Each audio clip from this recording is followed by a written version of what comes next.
আমার কথা ছেড়ে দিন, আমাকে তো কুকথা অকথা বলতে ছাড়ে না। যদিও তারা জানে যে আমি কোনোদিন 1 পয়সা মাইনে পর্যন্ত নিইনি, আমি আজ পর্যন্ত এক পেনশন পর্যন্ত 1 পয়সা নিইনি। আমার বইয়ের রয়্যালটি দিয়ে আমার চলে, কিন্তু সেই রয়্যালটিটাও এবছরে আমি পাইনি। নিশ্চয়ই বিজেপির ভয়ে তারা মুখ বন্ধ করে বসে আছে। মানুষ বই কিনেছে বই মেলায়, সে টাকা আমাদের লোকেরাও জাগো বাংলা স্টল থেকে দিয়েছে, কিন্তু আজ পর্যন্ত আমি পাইনি। কারণ নিশ্চয়ই এতে কোনো খেলা আছে। আমাদের তো ব্যাংক অ্যাকাউন্ট থেকে শুরু করে সব ফ্রিজ করে দিয়েছে। বিজেপির কত অ্যাকাউন্ট আছে?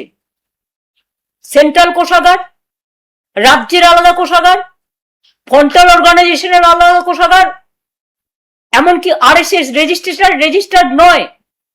আমি ভেবেছিলাম তারা কখনো মুখ খুলবেন। তাদের কোষাগার, ফরেন থেকে তাদেরও মানি আসে। কই, তাদের তো FCR এ আটকায় না, খ্রিস্টানদের মানি আটকানো হয়, অন্যদের আটকানো হয়। আমরা ফরেন ফান্ড নিই না, কাজেই ফরেন ফান্ডের সাথে আমাদের যোগাযোগ নেই। তাই আমি কথা বলতে পারি, অনেক পার্টি নেয়।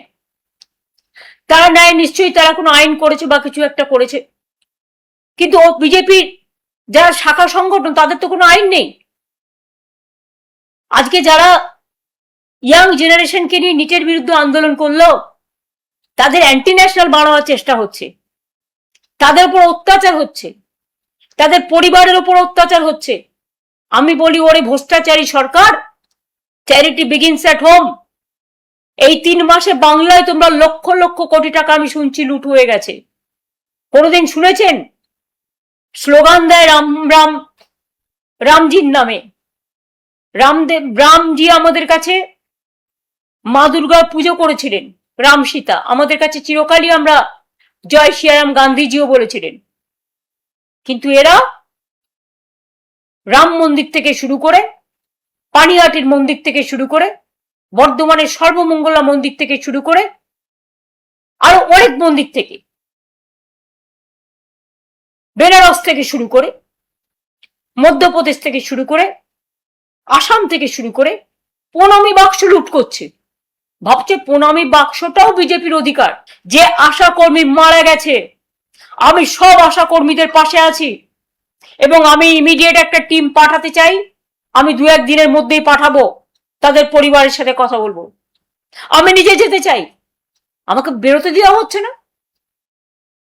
যদিও আমার এখানে কোনো সিকিউরিটি নেই, আমার সিকিউরিটি চাই না। এমনকি 2টো কর্পোরেশনের আমাদের সহকর্মী বন্ধু, যারা আমাদের দিনরাত খাটে, রাস্তা পরিষ্কার রাখে, জল পরিষ্কার রাখে, নর্দমা পরিষ্কার রাখে, আমার এখানে ঝাড়ু দিতে আজ থেকে প্রায় 30 বছর, তাদের ঝাড়ুটা পর্যন্ত কেড়ে নিয়ে যাওয়া হয়েছে। অনেক অসম্মানিত করেছেন। আমি আপনাদের ঝাড়ু, ওটা আপনাদেরই যোগ্য, আপনাদের কাছে ফিরে গেছে।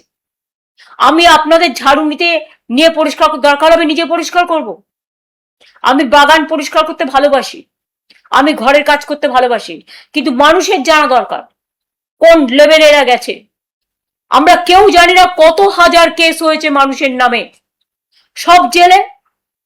বাংলাটাকে একটা কারাগারে পরিণত করে দিয়েছে। কোথায় গেল আমার সোনার বাংলা? কোথায় আমার মামাটি মানুষের বাংলা? কোথায় রবীন্দ্রনাথ ঠাকুরের বাংলা? কোথায় নজরুলের বাংলা? কোথায় বিদ্যাসাগরের বাংলা? কোথায় রাজা রামমোহন রায়ের বাংলা? কোথায় নেতাজি সুভাষচন্দ্র বোসের বাংলা? কোথায় সম্প্রীতির বাংলা? কোথায় সংস্কৃতির বাংলা? ক্ষমতা এসে সব গৌরকীকরণ, মাথা থেকে পা পর্যন্ত। অন্যদের বলছে চোর, আর তোমরা তো নিজেরাই এই সরকারে ছিলে বাবা প্রায় 11 বছর।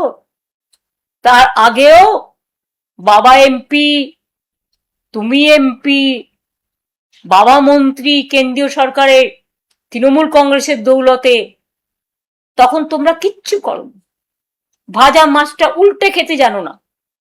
আজকে যত দোষ নন্দ ঘোষ, তোমার বিজেপি MLA গিয়ে বসছে বিডিওর চেয়ারে, বিজেপি MLA গিয়ে বসছে ICর চেয়ারে। এটা কি তাদের কাজ?